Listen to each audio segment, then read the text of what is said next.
할렐루야. 오늘 성경 말씀 누가복음 6장입니다. 오늘 성경 말씀 누가복음 6장입니다. 안식일에 예수께서 밀밭 사이로 지나가실새 제자들이 이삭을 잘라 손으로 비비어 먹으니 어떤 바리새인들이 말하되 어찌하여 안식일에 하지 못할 일을 하느냐. 예수께서 대답하여 이르시되 다윗이 자기 및 자기와 함께한 자들이 시장할 때에 한 일을 잊지 못하였느냐. 그가 하나님의 전에 들어가서 다만 제사장 위에는 먹어서는 안 되는 진설병을 먹고 함께한 자들에게도 주지 아니하였느냐. 또 이르시되 인자는 안식일의 주인이라 하시더라. 또 다른 안식일에 예수께서 회당에 들어가서 가르치실새 거기에 오른손 마른 사람이 있는지라. 서기관과 바리새인들이 예수를 고발할 증거를 찾으려 하여 안식일에 병을 고치시는가 엿보니 예수께서 그들의 생각을 아시고 손 마른 사람에게 이르시되 일어나 한가운데 서라 하시니 그가 일어나 서거늘 예수께서 그들에게 이르시되 내가 너희에게 묻노니 안식일에 선을 행하는 것과 악을 행하는 것, 생명을 구하는 것과 죽이는 것 어느 것이 옳으냐 하시며 무리를 둘러보시고 그 사람에게 이르시되 내 손을 내밀라 하시니 그가 그리하며 그 손이 회복된지라. 그들은 노기가 가득하여 예수를 어떻게 할까 하고 서로 의논하니라. 이때 예수께서 기도하시러 산으로 가사 밤이 새도록 하나님께 기도하시고 밝음에 그 제자들을 부르사 그 중에서 12를 택하여 사도라 칭하셨으니 곧 베드로라고도 이름을 주신 시몬과 그의 동생 안드레와 야고보와 요한과 빌립과 바돌로메와 마테아 도메와 알페오의 아들 야고보와 셀롯이라는 시몬과 야고보의 아들 유다와 예수를 파는 자들 가룟 유다라. 예수께서 그들과 함께 내려오사 평지에 서시니 그 제자의 많은 무리와 예수의 말씀도 듣고 병 고침을 받으려고 유대 사방과 예루살렘과 두로와 시돈의 해안으로부터 온 많은 백성도 있더라. 더러운 귀신에게 고난받는 자들도 고침을 받은지라 온 무리가 예수를 만지려고 힘쓰니 이는 능력이 예수께로부터 나와서 모든 사람을 낫게 함이러라.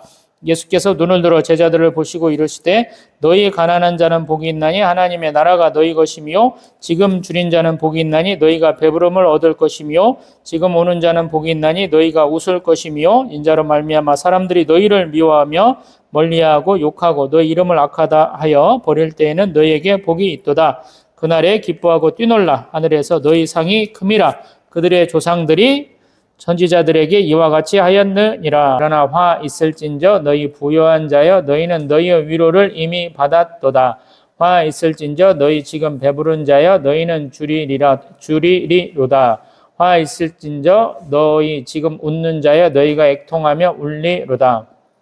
모든 사람이 너희를 칭찬하면 화가 있도다.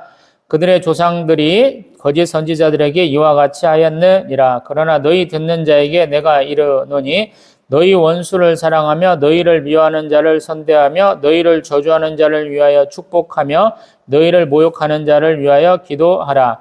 너의 입밤을 치는 자에게 저 뺨도 돌려대며 내 겉옷을 빼앗는 자에게 속옷도 거절하지 말라. 내게 구하는 자에게 주며 내 것을 가져가는 자에게 다시 달라 하지 말며 남에게 대접을 받고자 하는데도 너희도 남을 대접하라. 너희가 만일 너희를 사랑하는 자만을 사랑하면 칭찬받을 것이 무엇이냐? 죄인들도 사랑하는 자는 사랑하느니라. 너희가 만일 선대하는 자만을 선대하면 칭찬받을 것이 무엇이냐? 죄인들도 이렇게 하느니라. 너희가 받기를 바라고 사람에게 구워주면 칭찬받을 것이 무엇이냐? 죄인들도 그만큼 받고자 하여 죄인에게 구워주느니라. 오직 너희는 원수를 사랑하고 선대하며 아무것도 바라지 말고 구워주라. 그리하면 너희 상이 클 것이요 또 지극히 높으신 이의 아들이 되리니 그는 은혜를 모르는 자와 악한 자에게도 인자하시니라. 너희 아버지의 자비로우심 같이 너희도 자비로운 자가 되라. 비판하지 말라. 그리하면 너희가 비판을 받지 않을 것이요 정죄하지 말라. 그리하면 너희가 정죄를 받지 않을 것이요 용서하라. 그리하면 너희가 용서를 받을 것이요 주라. 그리하면 너희에게 줄 것이니 곧 후히 되어 누르고 흔들어 넘치도록 하여 너희에게 안겨주리라. 너희가 헤아리는 그 헤아림으로 너희도 헤아림을 도로 받을 것이니라. 또 비유로 말씀하시되 맹인이 맹인을 인도할 수 있느냐? 둘이 다 구덩이에 빠지지 아니하겠느냐? 제자가 그 선생보다 높지 못하나 무릇 온전하게 된 자는 그 선생과 같으리라. 어찌하여 형제의 눈 속에 있는 티는 보고 내 눈 속에 있는 들보는 깨닫지 못하느냐? 너는 내 눈 속에 있는 들보를 보지 못하면서 어찌하여 형제에게 말하기를 형제여 나로 내 눈 속에 있는 티를 빼게 하라 할 수 있느냐? 외식하는 자여 먼저 내 눈 속에서 들보를 빼라. 그 후에 내가 밝히 보고 형제의 눈 속에 있는 티를 빼리라. 못된 열매 맺는 좋은 나무가 없고 또 좋은 열매 맺는 못된 나무가 없느니라. 나무는 각각 그 열매로 아나니 가시나무에서 무화과를 또는 찔레에서 포도를 따지 못하느니라. 선한 사람은 마음에 쌓은 선에서 선을 내고 악한 자는 그 쌓은 악에서 악을 내나니 이는 마음에 가득한 것을 입으로 말함이니라. 너희는 나를 불러 주여 주여 하면서도 어찌하여 내가 말하는 것을 행하지 아니하느냐. 내게 나와 내 말을 듣고 행하는 자마다 누구와 같은 것을 너희에게 보이리라. 집을 짓되 깊이 파고 주추를 반석 위에 놓은 사람과 같으니 큰 물이 나서 탕류가 그 집에 부딪히되 잘 지었기 때문에 능히 요동하지 못하게 하였거니와 듣고 행하지 아니하는 자는 주추 없이 흙 위에 집 지은 사람과 같으니 탕류가 부딪힘에 집이 곧 무너져 파괴됨이 심하니라 하시니라. 아멘. 할렐루야. 우리 누가복음 6장은 조금 양이 많죠. 왜 그러냐면 제자 삼는 데까지만 해도 아마 40분을 충분히 채울 수 있을 것 같은데 그 다음에 산상수훈에 해당하는 부분이 20절부터 49절까지 있어요. 근데 조금 빨리 봐서 좀 보고자 합니다. 우리 보면 안식일 논쟁이 예수님의 그 공생의 기간에 계속돼요. 그래서 6장 1절에 안식일에 있었던 일에 가지고 우리 바리새인들이 예수님을 비판하는 장면이 나옵니다. 그것은 뭐냐면 안식일에 밀밭 사이로 지나갈 수는 있는 것 같아요. 왜냐하면 이 사람들이 약 800m 정도는 이동이 가능한가 봐요. 소위 말해서 한 1km까지도 가능한지도 모르겠어요. 근데 멀리 장거리를 이동하는 것은 여행이다 해서 하면 안 돼요. 그 다음에 이삭을 자르는 것까지는 되는 것 같아요. 손으로 자를 수는 있어요. 근데 이것이 손으로 비비면 아마 타작 행위에 해당하는 것 같아요. 그래서 안식일에 금지가 되는 것 같아요. 이것이 중세 때까지도 안식일에 무엇을 하느니 마느니, 우리 주일에 무엇을 하느니 마느니 갖고 굉장히 문제가 많이 됐어요. 왜냐하면 우리 추수를 할 때, 또 우리가 씨앗을 뿌릴 때 어떤 때를 놓치면 그것이 전혀 수확을 얻을 수 없는 그러한 지경에 이르게 되잖아요. 그래서 아마 제가 기억하기로는 중세 때 초반에는 주일날 씨 뿌리는 것이 허용됐던 것 같아요. 근데 어느 순간이 지나면서 그것도 안 됐다 이렇게 얘기하는 것 같아요. 이 사람들도 마찬가지거든요. 안식일에 하지 말아야 될 행동이 39가지예요. 이 사람들이 전체 613가지 율법 중에서 248가지는 무엇 해라라고 권면하는 형식이지만 또 365가지는 절대 무엇 하지 마라고 절대 금지의 어떤 명령들을 하거든요. 근데 지금 안식일은 대개 이제 금지 명령에 해당할 것 같은데 그런 식으로 따져보면 지금 예수의 제자들이 평상시 습관이 이렇게 잘못 들어서 그러겠죠. 밀밭 사이로 지나면서 이렇게 이삭을 뜯어서 비벼서 먹는 거죠. 우리도 예전에는 춘근기가 있었죠. 60년대, 70년대까지도. 그때 우리가 조금 덜 익은 밀, 보리 이렇게 비어다가 볼에다 끄슬려가지고 먹으면서 시커멓게 입이 바뀌기도 하고 그런 일들이 있었잖아요. 근데 항상 예수님의 제자들의 잘못은 누구한테 최종적으로 책임을 묻냐면 예수님께 물어요. 그래서 5장도 마찬가지고 4장에서부터 이렇게 쭉 오는 장면을 보면 안식일에 가장 많은 사람이 보이고 예수님의 사역도 일주일 중에 가장 정점을 이루기 때문에 그때 예수님에 대한 비난이 많이 쏟아진다라는 거예요. 그리고 자신의 사역과 예수님의 사역이 겹치는데 자신은 이렇게 낮아지고 예수는 높아지니까 이 바리새인들, 서기관들이 예수님을 굉장히 많이 비판을 해요. 그리고 어떤 면에서 보면 굉장히 그것은 합당한 일이에요. 베드로 사도가 자기가 고기 잡는 직업, 어부를 굉장히 자랑스럽게 여긴 것처럼 이 당시 하나님이 나에게 주신 업이다, 천직이다라는 생각을 지금보다 더 많이 하는 거야, 이 사람들은. 그래서 그것에 대한 자부심이 굉장히 있기 때문에 어쩔 수 없이 이렇게 대결이 일어나는 것 같아요. 물론 이 사람들이 조금 더 이렇게 외적인 것만 뿐만 아니라 영적으로 조금 더 이렇게 성령 충만함을 받았더라면 예수님이 어떤 분이신지 알았을 텐데 그걸 알아보는 사람들이 거의 없어요.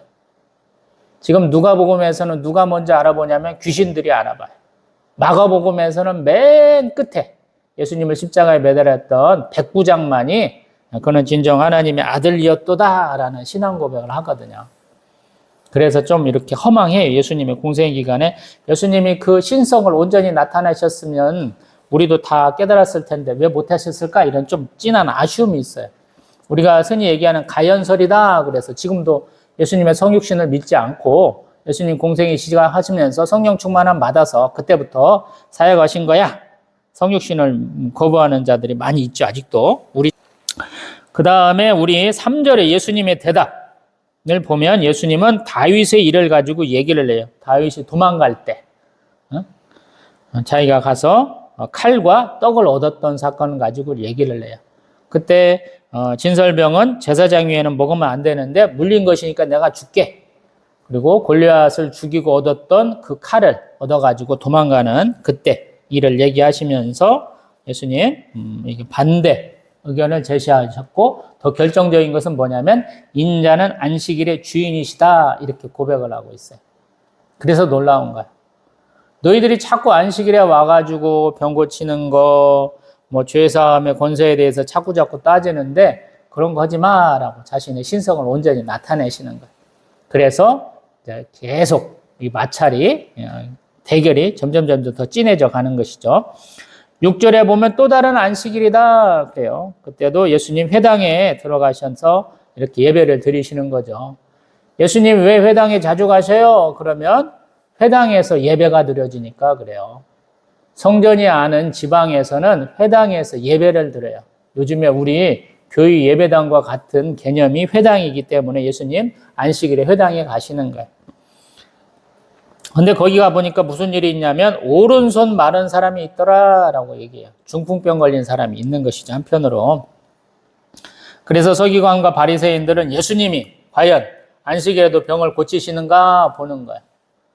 얼마 전에 안식일에 밀밭사이 지나가면서 제자들이 이삭을 잘라갖고 비벼서 먹었으니까 그게 율법에 반한 행위니까 안식일에 또 그 일을 할까라는 거예요. 근데 예수님 뭐라고 그러시냐면 손 마른 사람에게 일어나서 뭐라고 말씀하시냐면 일어나 한가운데 서라라는 거예요. 그의 믿음을 보는 거예요. 누구를 더 믿느냐라는 거예요. 우리도 살아가면서 신앙생활 하면서 하나님을 믿는 것을 보여야 되잖아요. 물론 사람도 이렇게 잘 섬기고 그래야 되겠지만 먼저 하나님을 섬기는 모습을 보여야 되는데 예수님은 그걸 요구하시는 거예요. 이 회당에 가면 회당장이라는 사람이 있고 핫잔이라고는 우리의 전도사님에 해당한 분들이 있어요. 회당장도 여러 명이에요. 우리의 담임 목사님 계시고 위에 원로 목사님 계신 것과 비슷한 개념이에요. 자꾸 있어요. 근데 그 모든 사람은 사실은 지역사회의 유지예요. 웃 어른이 되세요. 어르신이 되시는 분들이에요.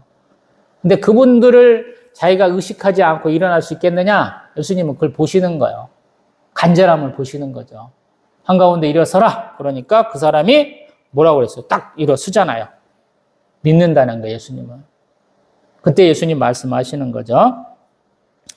내가 선을 행하는 것과 악을 행하는 것, 생명을 구하는 것과 죽이는 것, 어느 것이 옳으냐라는 거예요. 그것도 안식일에. 안식일에 무엇 하지 말고 무엇 해라 이런 것들이 수십 가지, 수백 가지 있을 수 있겠지만 가장 중요한 게 뭐냐는 거예요. 율법의 가장 큰 핵심은 뭐냐면 선을 행하는 것, 생명을 구하는 것이다라는 거예요. 이 부분은 누가복음 15장에 가면 예수님이 말씀하시는 탕자의 비유 이런 부분에 가면 또 더 얘기할 수 있는 부분이에요. 자 보면은 여기 이제 10절에 그때 그 말씀하시면서 누구에게 손을 딱 내밀라라고 말씀하시냐면 아까 그 선 사람 창피하기도 하고 나중에 책망받을 수도 있는 그 사람에게 내 손을 내밀으라는 거야. 손을 내민다라는 거야. 대단하죠. 이것은 안 움직이는 손이 아마 움직이도록 이렇게 내밀으라는 의미일 거예요. 중풍병에 걸리면 그 신경이 죽고 혈관이 말라가지고 움직이지 못하는데 그 손을 내밀라고 해봐 이렇게 하는 거예요. 근데 그 사람이 그렇게 손을 내밀었다라는 거예요. 멀쩡한 손을 내민 게 아니고 그 손을 내밀라 그러니까 그 중풍병 걸린 사람 손 마른 손을 이렇게라도 내밀라고 그러니까 딱 그것이 회복되더라라는 거예요. 얼마나 대단해. 예수님의 치유 사역은 대부분 이래요. 그 사람이 믿음이 없으면 안 돼요. 의지가 없으면 낫지 않아요. 우리가 생각하고는 좀 달라요. 그러면서 서기관과 바리새인들은 그냥 화가 팍 날아가지고 예수님 인자 가만두면 안 되겠네라고 의논하기 시작한다라는 거예요. 여태까지는 그냥 대충 봐주지만 이제 율법을 가지고 자기들을 책망했기 때문에 더 열받아 하는 거예요. 지금 2번이나 이렇게 당하잖아요. 바리새인과 서기관인들은 맨날 성경 필사하는 사람들이라 성경에 능통할 수밖에 없잖아요. 옛날 일을 잘 안다라는 거야. 율법의 핵심을 꿰뚫고 있다라는 거야. 근데 예수님이 그걸 얘기하시는 거야. 니네가 율법을 알기는 알아? 너희가 다윗의 자손이라며? 그걸 알기나 해? 아브라함의 자손이라며? 그걸 알기나 해? 이런 식으로 예수님이 따지시는 거예요. 그러니까 얼굴이 그냥 울그락불그락 해가지고 그냥 열받아가지고 예배 도중에 뛰쳐나갔을 수도 있지 않았을까 이런 생각을 해봅니다.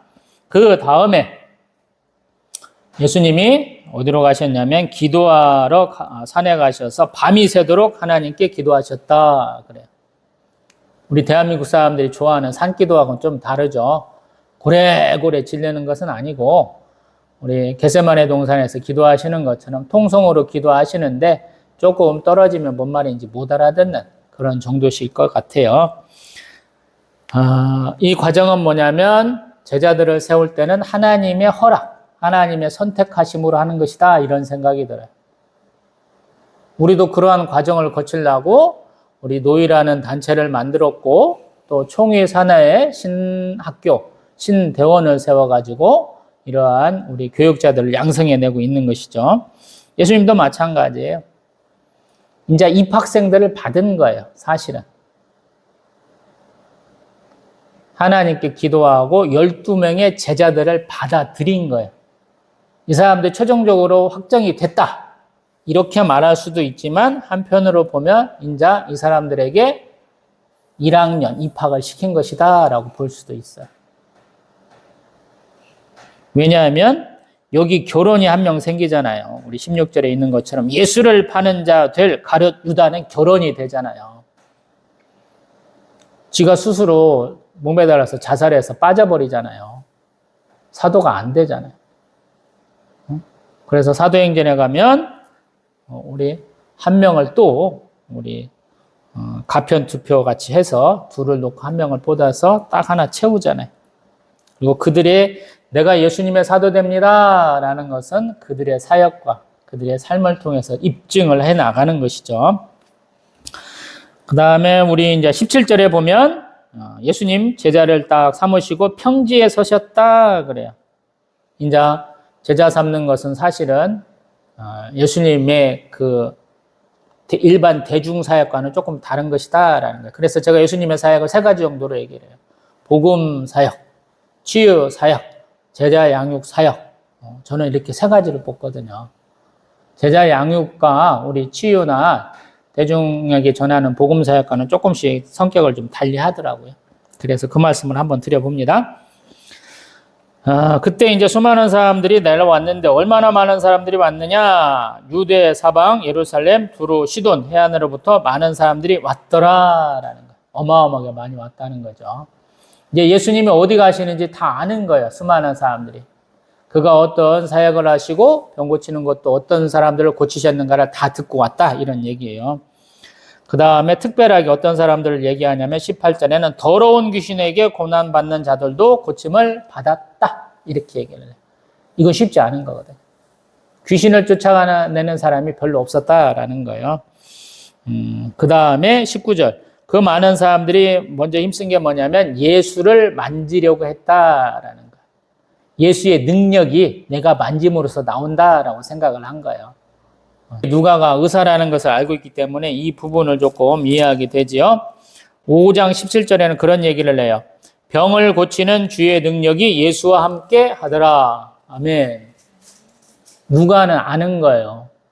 이러한 질병을 고치는 것이 사람의 능력과 지식으로 가능하냐? 예수님만이 가능한 것이냐라고 자신은 알고 있기 때문에 이 부분을 자주 얘기를 하는 거예요. 우리도 이렇게 신앙생활 하다 보면 나하고 굉장히 하나님이 공통된 부분들을 만들어 주셔요. 소위 말해서 접촉점들을 주신다라는 거예요. 그 부분을 굉장히 소중하게 얘기해야 돼요. 자, 성경을 읽으면서도 그런 부분을 좀 강조하고는 있죠. 그 다음에 20절부터 보면 산상수훈에 해당하는 내용을 축약적으로 얘기를 해요. 20절부터는 소위 말해서 우리 팔복의 말씀을 사복사화로 조금 변형시켜서 얘기를 해요. 근데 우리가 조금 20절부터 보면 조금 우리가 헷갈리는 게 뭐냐면 심령이 가난한 자는 복이 있나니 하나님의 나라가 너희 것이며 마태복음 5장에서는 그랬는데 여기서는 너희 가난한 자는 복이 있다 이 말씀을 하셔. 심령이 가난한 자와 가난한 자는 도대체 뭔 사이가 있어요? 모르겠어요. 근데 마태복음에서는 유대인 중심의 사역이에요. 유대인들에게 선지자들이 말한 모든 것들이 다 이루어졌어. 이 얘기를 많이 하셔요. 우리 조상 아브라함부터 이어져 온 모든 것들이 예수님의 중심으로 이제 이렇게 이루어지는 거야. 이런 얘기를 해요. 근데 누가복음은 제가 족보 얘기를 했습니다만 하나님으로부터 말미암은 거예요. 하나님의 피조물인 모든 사람들을 좀 이렇게 포함하고 있어요. 그래서 하나님의 백성의 개념이 유대인뿐만 아니라 주변에 있는 모든 사람들, 하나님을 소망하는 모든 사람으로 좀 확대되어 있어요. 비슷하면서도 조금 다른 색채를 가졌다 이 말씀을 해보는 거예요. 지금 예수 앞에 나오는 사람들은 부자가 아닐 확률이 굉장히 높아요. 왜? 의사한테 고침을 받으려면 돈이 많이 들어갑니다. 그렇지 않고는 자기가 가진 재산을 다 이렇게 소비하기 마련이에요. 다 써버리기 마련이거든요. 수많은 지역에서 나온 다른 나라에서 나왔는데 그 사람들은 가난하다라는 거예요. 예수님의 말씀의 가장 큰 핵심 중에 하나는 예수의 말씀을 듣는 자의 심령을 울릴 만한 말씀을 하시는 거예요. 그 사람들의 상황을 온전히 인식하시고 그 상황에 딱 맞는 복음의 메시지 또 치유의 메시지를 주신다라고 저는 믿거든요. 그래서 나온 사람들한테 얘기하는 거예요. 너희는 가난하잖아. 근데 괜찮아. 너희의 지금 이 가난은 너희가 뭐 잘못해서 그런 게 아니야. 부모 잘못도 아니야. 너희도 하나님 나라에 갈 수 있어. 이렇게 말씀하시는 거예요. 또 줄인 자, 뭐 당연하겠죠. 우는 자, 당연하죠. 오랜 투병 생활 해보세요. 당연히 가난해지고 우울해지고 울 수밖에 없어요. 그것은 본인만 한 게 아니고 그 환자를 돌보는 보호자조차도 똑같은 상황이 되거든요. 아버님, 어머님이 워낙에 오래 아프셨고 입원과 퇴원을 반복하신 경험들이 있기 때문에 저도 그걸 많이 알아요. 병원에서 한 달쯤 병간호 한번 해보세요. 어떤 일이 벌어지는지. 어머니 때는 이상하게 병실이 안 나가지고 우리 원광대 응급실에서 그때 근 한 달에 있었던 것 같은 기억이 나요. 제가 한 달쯤이 있었을까 아마. 제가 다 한 것은 아니지만 돌아가면서 했고 뭐 형님도 크게 고생하셨고 그런데 그렇게 있었던 기억이 나요. 한 달까지는 안 갔는가 모르겠는데 한 2, 3주는 했던 것 같아요. 자, 22절부터 보면 그러한 그들에게 자신 예수 그리스도로 말미암아 사람들이 너희를 미워하고 멀리하고 욕하고 너희 이름을 욕할 때, 악하다는 것은 되게 욕한다는 뜻이에요. 이름을 모욕한다, 욕한다 이런 뜻이거든요. 또 버릴 때는 너희에게 복이 있다 그래요. 가난하고 굶주리고 울었는데 더 슬프고 원통하고 복창 터져 죽었는데도 불구하고 그때는 더 복이 있다 그래요. 그래서 예수의 메시지는 굉장히 우울하게 고통스럽게 예수 믿고 천국 가세요. 예수 믿고 축복 받으세요. 저도 그 말씀으로 전도 많이 했는데 사실은 그것은 우리가 한 단계 한 고비를 좀 넘긴 다음에 주어지는 거예요. 우리가 막 닿는 상황은 굉장히 안타까운 상황이고요. 속 터지는 상황이고 그것을 한 단계 지나가 봐야 돼. 언덕을 하나 높고 개울을 하나 건너고 산을 몇 개쯤 넘어야 우리가 하나님이 축복하신 그 푸른 초장, 푸른 풀발에 이를 수 있거든요. 23절 계속해서 뭐라고 그러냐면 그렇게 네가 욕먹고 속 터지고 억울하고 속상할 때 기뻐하고 뛰노라라는 거. 기뻐하고 뛰노라라는 거. 왜? 너희 상이 크니까. 너희 조사들도 선지자들 그렇게 두들겨 패고 억울하게 하고 속이 터지게 만들었었어. 이렇게 말씀하시는 거예요. 그런데 반대로 예수님을 만나러 온 사람 중에 부유한 자도 있겠죠. 부자도 있겠죠. 하다가다 안 되니까 여기까지 와보는 거 아닙니까? 그 부자들은 위로를 넘어받았어. 이미 받았어, 너희들은. 너희는 지금 배부르고 지금 웃고 있잖아. 그리고 너희들 다 칭찬하잖아. 근데 거짓 선지자들이 그렇게 한 거니까 니들 반대로 당할 거야. 이렇게 얘기를 해. 참 놀라운 장면이죠. 유대인들은 이 살아있는 동안에 잘 먹고 잘 사는 것이 하나님이 주신 큰 복이다 그래요. 아브라함의 축복이 그렇잖아요. 자손이 많고 가진 재산이 많으면 축복받은 것이다 그러죠. 근데 그것은 하나님을 잘 섬겨야 돼. 하나님의 그 의와 공도를 잘 행해야 돼. 근데 그것도 안 하면서 내가 이 땅에서 잘 먹고 잘 살 거야? 내 힘으로 뭔가 해볼 거야? 이런 것들을 착각하다 보니까 자꾸 하나님과 점점 멀어져 가는 것이죠. 그 다음에 27절 이하로 보면 아까 가난한 자, 부한 자에 대한 얘기를 이어서 하는 것 같아요. 빈부격차가 21세기 대한민국에도 엄청난 큰 문제 중에 하나인데 여기도 마찬가지인 것 같아요. 원수를 어떻게 사랑할 것인가라는 거예요. 원수가 왜 생기겠느냐라는 거예요. 예수님을 지금 바리새인과 서기관들이 지금 원수 대하듯이 하고 있죠. 지금 크게 말하면 하나님의 사역자예요. 예수님이 보내신 그러한 사도로서의 역할을, 하나님이 보내신 천사로서의 역할을 지금 감당하고 있는 것이죠. 더 강대하게 말한다면 하나님이 직접 내려보내신 또 하나님이시죠. 근데 그 하나님의 사역을 잘 도와야 될 사람들이 반대한다라는 거예요. 야, 내가 이렇게 누리고 있고 내가 이런 일을 하는데 당신은 왜 해서 계속 어깃장을 놓으세요? 왜 말도 안 되는 일을 하세요? 이렇게 얘기하는 거예요. 우리가 기도에 해왔던 방식이 있잖아요. 우리 민족을 위해서 금식하고 우리 민족을 위해서 우리가 율법을 잘 지켜서 하나님이 축복하시는 백성이 되자 이렇게 하고 있잖아요. 우리 이스라엘의 가장 큰 긴간이 뭐예요?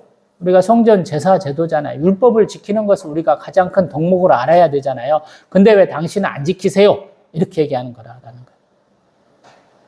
근데 예수님이 그 말씀을 하시는 거예요. 너희들 율법 잘 지킨다며? 그 율법의 핵심 중에 뭐냐? 사랑이 있지 않느냐? 그래요. 사랑이 있지 않느냐. 그래서 우리 27절 예수님 말씀하시는 거예요. 너희 원수를 사랑하며 너희와 미워하는 자를 선대하며 너희를 저주하는 자를 위하여 축복하며 너희를 모욕하는 자를 위하여 기도하라. 아멘. 나도 좀 그렇게 해줘봐. 니들도 다 알고 있잖아. 나를 좀 그렇게 대해줘봐. 이렇게 말씀하시는 거예요. 그러면서 29절 너희들은 이 정도는 하지. 이 뺨 치면 저 뺨 돌려대고 이 겉옷 빼앗아가면 속옷까지 벗어주지. 달라는 대로 다 주고 가져가는 사람들에게 잘 갖다 써 이렇게 하고 있지. 그러면서 우리 마태복음에서는 7장에서는 우리 신약의 황금률이라고 얘기하는 남에게 대접을 받고자 하는 대로 너희도 남을 대접하라 이 말씀을 하시고 있어요. 율법이요 선지자다. 예수님은 마태복음에서는 거기까지 붙이고 있잖아요. 너희들도 좀 그렇게 해봐. 남에게 대접받고자 하는 대로 남을 대접해봐. 너희들도 일반 백성들한테 대중들한테 선생님이라고 말 들으면서 얼마나 존경받아. 나한테도 좀 받고 싶으면 그렇게 좀 해봐. 이렇게 얘기합니다. 아는 만큼 많이 보인다 그러죠. 예수님은 율법의 완성자다 그렇게 표현하시잖아요. 율법을 다 알고 계신 분한테 너희들은 율법을 얘기하면서 왜 율법은 안 지켜? 이렇게 되묻고 계시는 거예요. 그러시면서 32절 또 사랑에 대한 얘기를 해요. 어떤 사랑이냐면 사랑하는 자만을 사랑하면 칭찬받을 것이 무엇이냐? 죄인들도 사랑하는 자는 사랑한다라는 거예요. 그래서 자기를 좋아하는 사람만 좋아해주고 칭찬하는 사람만 칭찬하면 어떻게 되겠어? 그러지 마 라고 얘기하는 거예요. 어렵죠 이게. 그 다음에 더 구체적인 상황으로 뭐라고 하냐면 35절부터 원수를 사랑하고 선대하며 아무것도 바라지 말고 구워줘라. 빌려줘라. 그러면 너희 상이 크다. 또 지극히 높으신 이의 아들이 된다라는 거예요. 왜냐하면 하나님께서 고아와 과부와 나그네를 돌보라고 하셨으니까. 사회적 약자를 선대하라고 하셨으니까 그런 거예요. 이스라엘이 멸망하고 이스라엘 주변 나라가 멸망하는데 가장 큰 하나님이 얘기하시는 원인, 이유로서 우리 지도자들이, 장로들이 잘못했다. 제사장들이 엇나갔다. 이 말씀을 빼놓지 않거든요. 그 지도자급에 해당하는 너희들, 바리새인들, 서기관들 잘해. 또 지금 당장 아파서 왔는데 이 아픈 자들에게 이 질병뿐만 아니라 그들의 지키고 있는 그들의 영혼에 대한 얘기를 해주는 거예요. 우리가 단순하게 병만 나았으면 잘 살겠지 그러는데 그러지 말고 너희의 보는 그 가치관, 하나님의 나라에 대한 그러한 소망으로 좀 이런 일들을 해봐 라고 얘기해 주는 거예요. 좀 다른 거죠. 질병만 고쳐줘 그러는데 정신과 3단까지 해주는 거예요 사실은. 그러시면서 제가 가장 어려워하는 부분 36, 37절, 38절을 보면 하나님의 자비로우심 같이 너희도 자비하라 라는 거예요.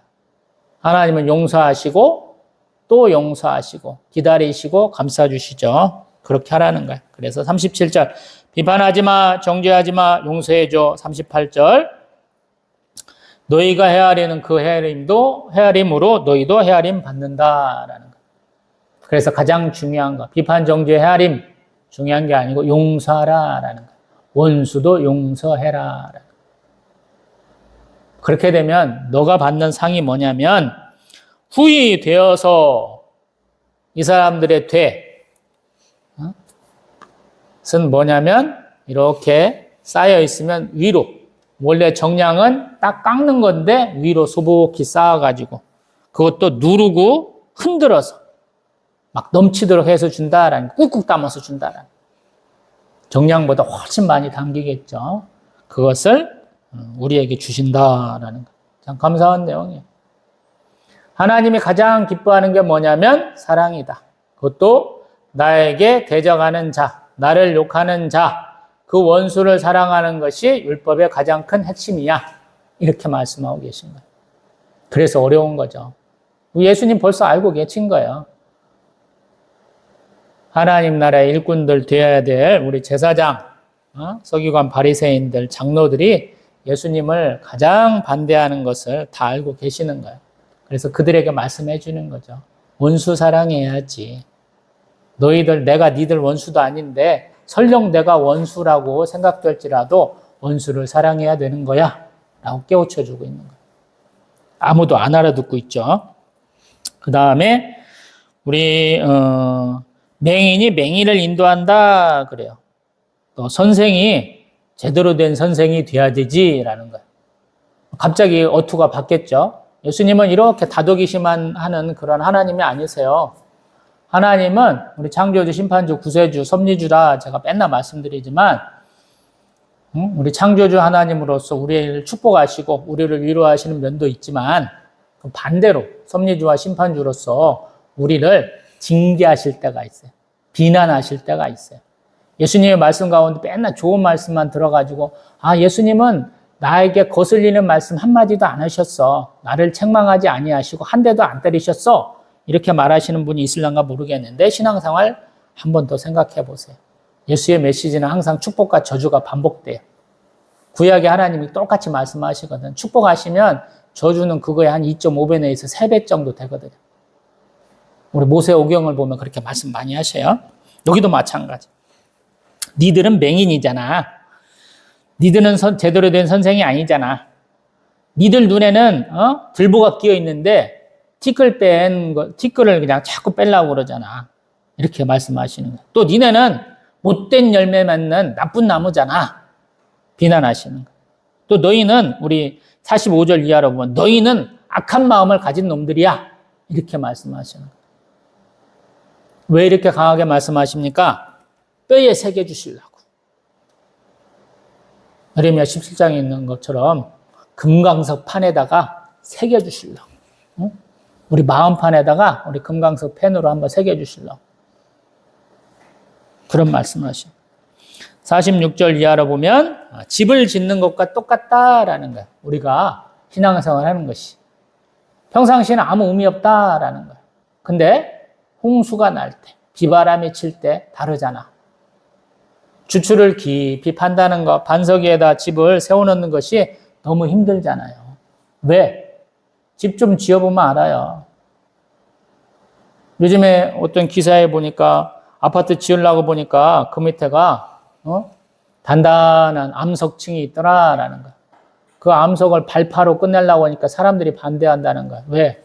그거 발파로 하면 주변에 있는 아파트 다 흔들려갖고 무너지기 딱 쉽거든요. 그거랑 똑같다. 굉장히 어려운 거. 그래서 짓기 쉬운 땅에다 딱 지으면 그것이 어떤 경우에는 물골이 되죠. 물길이 돼요. 단단한 땅을 흘러가는 게 아니고 물이 단단한 땅에서 흘러내려갖고 모래가 있는 데로 쫙 쓸고 내려가거든요. 그래서 그 땅에 지으면 빨리는 짓겠지만 유사시에 다 집이 쓸려가 이렇게 얘기하는 거죠. 그래서 정말로 하나님의 말씀을 잘 듣는 것뿐만 아니라 잘 행해야 된다라고 말씀하시는 거예요. 잊지 마라고 얘기하는 거예요. 예수님이 병도 고쳐주셨지만 그 병이 온 원인 중에 하나는 너희들이 하나님을 잘 못 알아서 하나님이 주신 것일 수도 있어. 제 느낌은 그래요, 좀. 그래서 가르쳐 주시려고 하는 거예요. 병자들 중에는 부한 사람도 있고 가난한 사람도 있겠지만 그들의 병이 우연찮게 하나님의 그 존재를, 하나님의 사랑을 깨닫게 하시는 분들도 있겠지만 어떤 사람들은 근본적으로 하나님이 그들에게 기회를 주시는 거예요. 예수 만나서 너희가 신앙생활 좀 다시 생각해봐. 이럴 수도 있다라는 거예요. 저는 오히려 후자에 가깝죠. 신앙생활 잘하고 있었어. 자신이 생각하기에. 근데 어느 날 아프고 직장에서 잘리고 가정에 파탄이 나고 자녀가 이상한 짓 하고 그러면 신앙생활 잘했는가 한번 돌아보라. 저는 그래요. 하나님이 생각하고 계신다 그래요. 하나님은 창조주시자 주기도 하고 뺏어가기도 하시거든요. 근데 뺏어갔다가 두 배로 또 돌려주시기도 해요. 그래서 우리의 믿음은 항상 정체된 게 아니고 항상 우상향해야 돼. 상승해야 돼. 근데 직선으로 올라갈 수는 없으니까 지그재그로 갔다 떨어지고 그러거든요. 근데 방향성을 항상 우상향해야 돼요. 그래서 어려운 거예요. 신앙생활이 어렵고 우리의 삶의 형편도 어렵고 그런 거예요.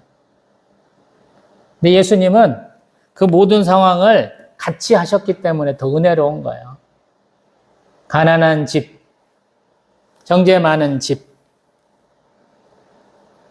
또 보잘것없는 동네, 시원찮은 동역자들과 맨날 말썽만 일으키는 제자들을 예수님 데리고 다니면서 보여준 거예요. 칭찬받을 것 많고 자랑할 것 많은 이들에게 예수님이 해주신 말씀이다 이런 거예요. 야, 나는 이렇게 어렵고 힘들다. 내 주변 환경이 도대체가 받쳐주지를 않는다. 내가 뭔가 해보려고 그러면 잘 따라와야 되는데 맨날 말썽만 일으키니 말썽꾸러기들 데리고 다닌다. 나이도 나보다 많은데 말도 더럽게 안 들어. 그 모든 상황을 이겨내시고 예수님 공생애 3년 6개월 다 채우신 거야. 십자가 대속의 죽음으로 우리의 죄값을 다 치러주신 거야. 그래서 예수님이 참 하나님이시고 참 사람이세요. 그래서 말씀드리기가 어려운 거예요. 예수님의 사역을. 나하고 전혀 관계없는 멀리 떨어져 있는 하나님으로 봄으로써 예수님의 사역을 우리가 이해할 수 없는 거예요. 근데 오늘 예수 앞에 병고침 받으려고 나아간 나라면 이 말씀이 무엇을 뜻하는지 한 번 더 생각하게 된다라는 거예요. 누가가 보기에 병고침 받으려고 온 사람들한테 예수님은 왜 이렇게 길게 말씀하셨을까? 적어놨잖아요. 자세하게 적어놨잖아요. 그에게는 복과 화에 대한 얘기, 원수 사랑에 대한 얘기가 가장 와닿더라라는 거예요. 아파 본 사람은 알아요. 괜한 일로 남들을 괜히 미워하게 돼요. 괜한 일로 자신을 자책하게 돼요. 그러한 근심과 걱정, 자기를 막 죽이는 행위를 하지 말라 예수님 말씀하시는 것 같아요. 야, 눈을 들어 하늘 보라. 눈을 들어 너의 이전 삶을 바라보라. 눈을 들어 너의 나아진 삶을 바라보라 라는 거예요. 이제 어그러지고 꼬꾸라지고 수렁에 깊이 빠진 삶이 아니고 더 높은 곳을 향해서 나가는 삶을 살아. 예수님 그렇게 주시는 거예요. 단순하게 들으면 막 책망의 메시지 같고 어떤 경우는 욕으로도 들리지만 가만히 보면 예수님이 다 치유하시면서 이제 병에서 고침받을 뿐만 아니라 너희도 더 나은 삶을 살아야지 하나님께 와서 영생의 축복을 누려야지 하시면서 주는 메시지다 보면 굉장히 은혜롭죠. 예수님은 육신의 질병을 떠나게 하는 그런 의사로서의 역할뿐만 아니라 죄인을 부르러 오셔서 그들의 영혼도 치유하시는 하나님이시다. 그렇게 말할 수 있겠죠. 할렐루야. 기도합니다.